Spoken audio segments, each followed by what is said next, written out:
Bismillahirrahmanirrahim. Assalamualaikum warahmatullahi wabarakatuh. Syukur Alhamdulillah kita bisa berjumpa lagi di channel ini. Salawat dan salam selalu dan tetap tercurahkan kepada junjungan kita Nabi besar Muhammad sallallahu alaihi wasallam. Allahumma salli ala Sayyidina Muhammad wa ala ali Sayyidina Muhammad. Harapan dan doa saya semoga saudaraku semuanya selalu diberikan kesehatan, dilapangkan rezekinya, diampuni dosa-dosanya, dan dipanjangkan umurnya. Amin ya rabbal alamin. Saudara muslim yang dirahmati Allah Subhanahu wa taala, sebagai seorang muslim sudah seharusnya kita berzikir dan berdoa hanya kepada Allah Subhanahu wa taala. Salah satu caranya adalah membaca sebuah ayat yang memiliki banyak manfaat dan keutamaannya apabila senantiasa dibaca. Adapun ayat yang ada di dalam Al-Quran tersebut adalah ayat kursi. Lantas apa saja manfaat dan keutamaan dari ayat tersebut? Yang pertama, membukakan pintu hikmah dan rezeki.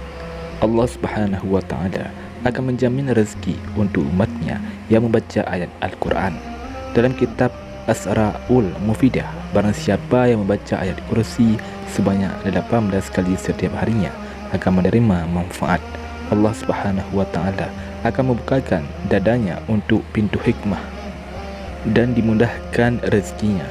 Yang kedua, ditinggikan derajatnya. Tidak hanya itu, manfaat lain dari membaca ayat kursi ini pun bisa dirasakan. Seseorang akan dinaikkan derajatnya oleh Allah Subhanahu wa taala di dunia dan di akhirat. Bagi siapapun yang membaca ayat kursi, bagi siapapun yang membaca ayat ini sebanyak 18 kali akan mendapatkan kehormatan penuh, ini baik untuk dirinya ataupun orang di sekitarnya.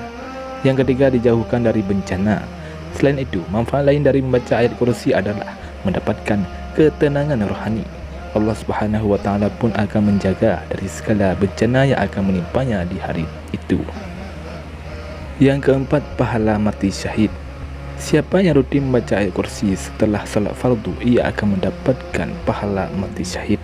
Hal ini tertuang di dalam sebuah hadis, barang siapa membaca ayat kursi setiap selesai solat, maka yang akan mencabut nyawanya adalah Allah sendiri, dan ia bagaikan orang yang berperang bersama para nabi hingga mendapatkan mati syahid. Hadis riwayat Al-Hakim. Yang kelima, dilancarkan jodoh. Suatu ketika, seorang sahabat Rasulullah SAW mengatakan belum menikah karena alasan tidak memiliki biaya. Karena itu, Rasulullah SAW menyuruhnya membaca surat Al-Ikhlas, Al-Kafirun, Al-Zalzalah, An-Nasr, dan ayat kursi. Maka dari itu, siapa yang banyak membaca ayat ini, insya Allah dimudahkan mendapatkan jodoh yang baik dan soleh. Yang keenam, mendapatkan perlindungan dari Allah Subhanahu wa taala. Manfaat selanjutnya, apabila membaca ayat ini sehabis solat akan dijaga oleh Allah Subhanahu wa taala. Ini baik dari berbagai godaan setan, kejahatan manusia serta binatang buas yang membahayakan. Di luar itu akan mendapatkan perlindungan untuk keluarga dan juga harta benda. Rasulullah SAW bersabda, apabila engkau mendatangi tempat tidur pada malam hari, maka bacalah ayat kursi, niscaya Allah Subhanahu wa taala akan senantiasa menjagamu. Selain itu, setan tidak akan mendekatimu hingga waktu pagi. Hadis riwayat Bukhari. Yang ketujuh, dimudahkan sakratul maut. Dengan membaca ayat ini secara rutin, Allah Subhanahu wa taala akan menghadirkan sesuatu yang tidak ada menjadi ada. Tidak hanya itu, Allah Subhanahu wa taala juga memudahkan sakratul maut bagi orang yang membaca ayat kursi. Yang kedelapan, dihilangkan kefakiran.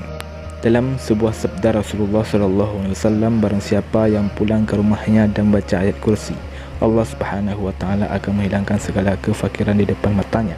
Tidak heran jika kita dan keluarga sering membaca, pasti akan mendapatkan sebuah kenikmatan yang tidak terduga di rumah. Yang kesembilan, dimudahkan dalam segala urusan. Bagi anda yang memiliki hajat, entah itu pernikahan atau merencanakan sesuatu, sebaiknya membaca ayat kursi agar dipermudah urusannya. Syekh Al-Bunni menerangkan bahawa barang siapa yang membaca ayat kursi secara penuh, yaitu 170 huruf, akan menerima manfaat. Allah Subhanahu wa Ta'ala akan memberikan berbagai nikmat seperti memberikan pertolongan padanya, mempermudah segala hajat yang ia punya, melapangkan pikirannya sehingga lebih mudah berpikir, diluaskan rezekinya, dihilangkan duka darinya. Ini pun dengan catatan setiap ayat harus dibaca dengan khusyuk.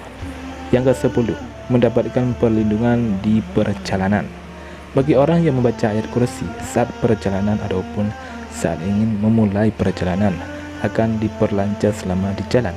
Allah Subhanahu wa Ta'ala akan memudahkan perjalanan dan akan melindunginya setiap waktu. Demikianlah yang dapat saya bagikan pada video kali ini. Semoga kita semua senantiasa mengamalkan ayat kursi setiap hari, minimal 18 atau 33 kali dalam sehari. Dan semoga kita semua selalu dalam lindungan Allah Subhanahu wa Ta'ala. Amin ya rabbal alamin. Wallahu a'lam bissawab. Assalamualaikum warahmatullahi wabarakatuh.